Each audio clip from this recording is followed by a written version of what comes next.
Today is German Unity Day. 32 years ago, on the 3rd of October in 1990, West Germany and the communist East Germany came together and formally reunified. It was the first time since the end of the Second World War in 1945 that there was a single German state again. The fall of the Soviet Union ushered in a new era for a freshly unified Germany, but 3 decades on, divisions remain, especially around the country's relationship with Russia. Berlin on the 3rd of October 1990, when two Germanys became one again.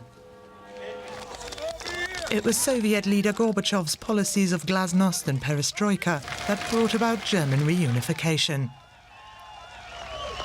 The fall of the wall marked the beginning of a new chapter for Germany and the beginning of a new era of appeasement between East and West, Russia and Europe. But 32 years later, Putin's war in Ukraine has fundamentally changed that relationship. Germany has imposed far-reaching sanctions on Russia and is now sending heavy weapons to fight Russian soldiers on Ukrainian soil. And ordinary Germans' attitudes towards Russia have changed. My image has changed considerably because I hadn't quite expected Russia to act with as much brutality as it has actually done now. I have a good image, really, but the current Russian politics are of course not okay, and I have personal fears as well.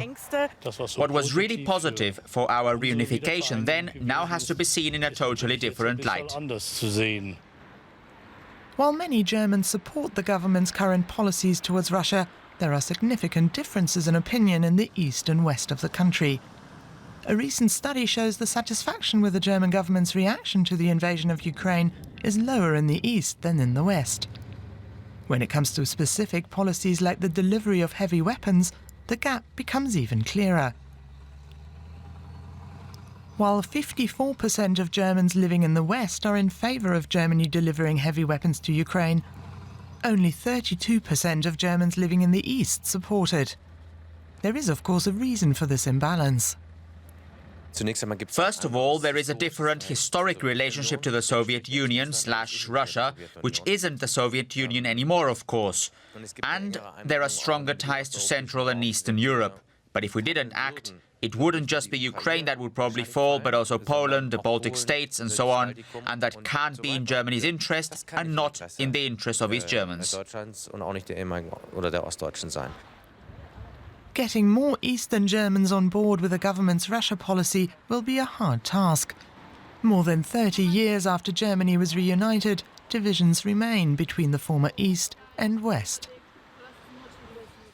Let's go to DW Chief International Editor Richard Walker, who is at the Brandenburg Gate, the symbol of German unity here in Berlin.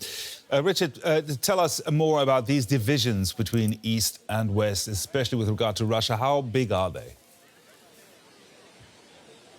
Well, I mean, it goes even beyond the Russia question, Gerhard. It goes into really hard statistics. If you look at economics, for instance, in terms of GDP, economic output per head in Eastern Germany is still well below the Western German average. If we look at sort of a league table of all of the states in Germany, the bottom 5 are all Eastern German states. It's going to be some time before they catch up with the German average. Then in terms of politics, you see it in terms of the willingness to vote for parties at the more extreme ends of the political spectrum, whether it's the Left Party, which was one of the inheritors of the East German Communist Party, or more recently the AfD, the far-right populist party, which is roughly twice as popular in Eastern Germany as it is in Western Germany. And you also see it in a sense of kind of mistrust of the government. For instance, in terms of the coronavirus, the vaccination rates in Eastern German states are also at the bottom of the rankings. In fact, there's a protest of anti-vaccine protesters taking place right behind me here at the Brandenburg Gate today. And a figure that's recently been published in a survey by the German government, I think, pointed to a real concern, which is now that only 39%, according to this survey, of people in Eastern Germany are satisfied with democracy, and that is 20 points lower than in Western Germany. So that is kind of adding to concerns that democracy itself, that the roots haven't really taken as firm a hold in Eastern Germany as you might have hoped by this stage. Now, is this really all so grim, or do you also have some more positive signs? Yeah, well, actually, Gerhard, there really are some more positive sides. So we talked about the economy at the beginning there. Well, some of the kind of biggest economic news in Germany in the last couple of years has been made in Eastern Germany in terms of foreign investment. Just recently, Intel, the huge American chip maker, has announced that it's going to open a chip factory in west of Berlin, in the state of Saxony-Anhalt. So that's huge news, especially in this time of stressed supply chains. And even bigger news than that, Tesla, the pioneer of electric cars, opened a factory outside Berlin just recently. And that, I think, is seen as perhaps even more symbolic, because the kind of Western-dominated German car industry is accused of having sort of been asleep on the wheel on the transition to electric cars. Now Tesla, the big international pioneer, coming into Eastern Germany. So there are certainly some hopeful things going on for Eastern Germany that nobody's really counting it out just yet. Richard Walker there, our chief international editor at the Brandenburg Gate in central Berlin.